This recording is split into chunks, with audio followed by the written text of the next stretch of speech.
BJP party इन दिनों पुराने track पर नजर आ रही है।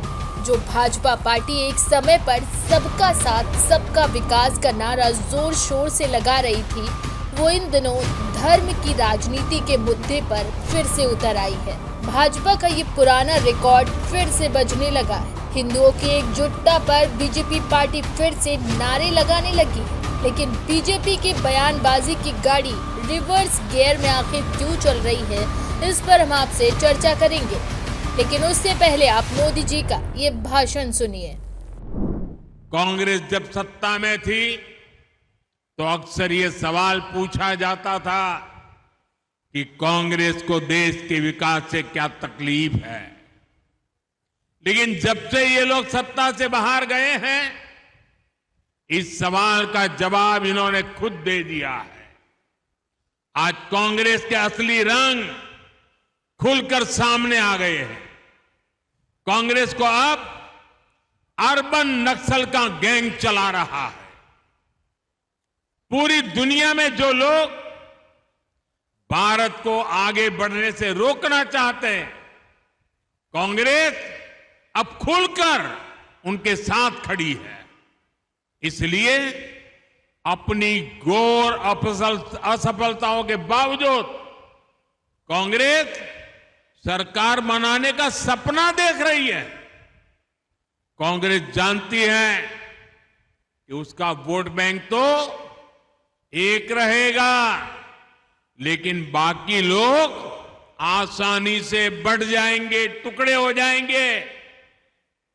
इसलिए कांग्रेस और उसके साथियों का एक ही मिशन है, समाज को बांटो, लोगों को बांटो और सत्ता पर कब्जा करो।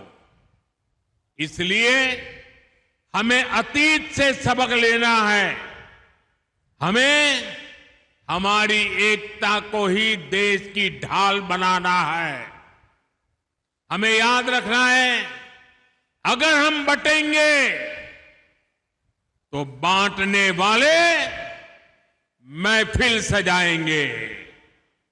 हमें कांग्रेस और महाअघाड़ी वालों के मंसूबों को कामयाब नहीं होने देना है।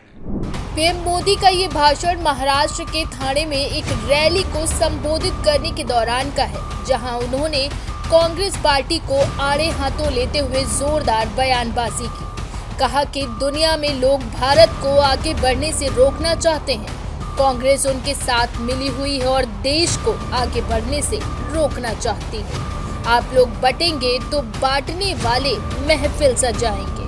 वहीं आरएसएस चीफ मोहन भागवत ने बड़ा बयान देते हुए भारत को हिंदू राष्ट्र बताया और कहा कि भारत में विकास की गाथा के लिए सिर्फ हिंदू ही जिम्मेदार है। सुरक्षा के लिए आपसी मतभेद खत्म करके सभी को एकजुट होना पड़ेगा।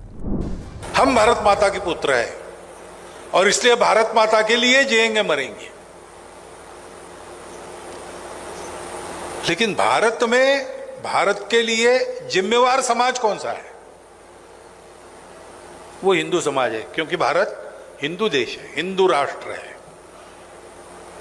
परंपरा से प्राचीन समय से यहां पर हिंदू लोग रहते आए। हिंदू नाम बहुत बाद में आया, लेकिन उस समय से जो रहते आए थे उन्हीं को हिंदू नाम मिला। कुछ समय पहले आपने योगी जी का भी एक भाषण जरूर सुना होगा, बटोगे तो कटोगे, एक रहोगे तो नेक रहोगे, सुरक्षित रहोगे। योगी जी ने ये भाषण आगरा में दिया था। जाति का जोर पकड़ती राजनीति के बीच धर्म को लेकर ये बयान राजनीतिक गलियारों में चर्चा का विषय बना हुआ था। योगी जी का ये बयान भले ही बांग्लादेश की ओर इशारा कर रहा था, लेकिन उत्तर प्रदेश की चिंता भी इसमें साफ नजर आ रही थी। और राष्ट्र तब सशक्त होगा जब हम एक रहेंगे, नेक रहेंगे, तभी नेक रहेंगे। बटेंगे तो कटेंगे। आप देख रहे हैं ना, बांग्लादेश में देख रहे हो ना, तो वो गलतियां यहां नहीं होनी चाहिए। बटेंगे तो कटेंगे, एक रहेंगे तो नेक रहेंगे, सुरक्षित रहेंगे और समृद्धि की पराकाष्ठा को पहुंचेंगे। हमें विकसित भारत की संकल्पना को साकार करने के लिए कार्य करना है। भारतीय जनता पार्टी आखिर क्यों एक बार फिर से हिंदुओं से एकजुट रहने की बात कह रही है? दरअसल लोकसभा के परिणामों के बाद बीजेपी हर कदम बड़े ही फूंक कर रख रही है। इंडिया अलायंस और कई छोटे राजनीतिक समुदायों की वजह से बीजेपी का हिंदू वोट बैंक काफी हद तक कटता नजर आ रहा है, क्योंकि पार्टी का सबसे बड़ा वोट बैंक हिंदू मतदाता है। कई विपक्षी पार्टियां लगातार जाति जनगणना जैसे मुद्दों पर भी सवाल उठा रही हैं। माना जाता है कि बीजेपी को इस तरह की जनगणना से डर ये है कि इससे अगड़ी जातियों के उसके वोटर नाराज हो सकते हैं। इसके अलावा बीजेपी का परंपरागत हिंदू वोट बैंक इससे बिखर सकता है, क्योंकि बीजेपी का हिंदुत्व मतदाता के आधार पर ही जमीनी तौर पर सत्ता में विराजमान है। साथ ही बीजेपी को इससे कई राजनीतिक लाभ भी हैं, क्योंकि बीजेपी हमेशा ऐसे मुद्दे उठाती है जो हिंदू समुदाय के भावात्मक और धार्मिक संवेदनाओं का मान बढ़ाते हैं, और हिंदुत्व वोट बैंक ही बीजेपी की सबसे बड़ी ताकत है। हिंदू वोट अगर बटा तो शायद बीजेपी को मुंह की भी खानी पड़ सकती है, क्योंकि भाजपा के पुराने ट्रैक पर लौटने का मेन मकसद हिंदू मतदाताओं के बीच एकजुटता बनाए रखने और राजनीतिक स्थिति को मजबूत करने की दिशा में है। बीजेपी की ये रणनीति न सिर्फ चुनावी लाभ देगी, बल्कि इससे हिंदू समुदाय के अंदर भी एक सांस्कृतिक आंदोलन प्रेरित होगा।